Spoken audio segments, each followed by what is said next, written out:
आम मानकर सौभाग्य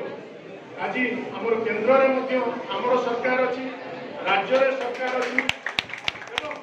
भद्रक निर्वाचन मंडल विधायक और भद्रक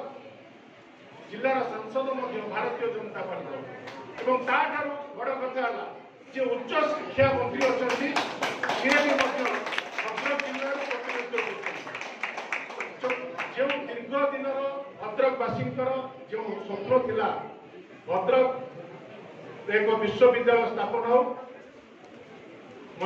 प्रतिश्रुति दौची खूब शीघ्र विश्वविद्यालय घोषणा सहित विश्वविद्यालय खूब शीघ्र कार्यकारी हम से जहाँ जहाँ आवश्यक पदक्षेप मु एवं आमर सांसद महोदय एवं उच्च शिक्षा मंत्री जदि आवश्यक पड़े एक कमिटी गठन करी आमे खूब निकट में मुख्यमंत्री को ए विषय अवगत कराइबे। धन्यवाद देवी आपण माने आज मते निमंत्रित करथिबारु जो विद्यालय मुदिने छात्र होई पड़ुथले जो महाविद्यालय आज से महाविद्यालय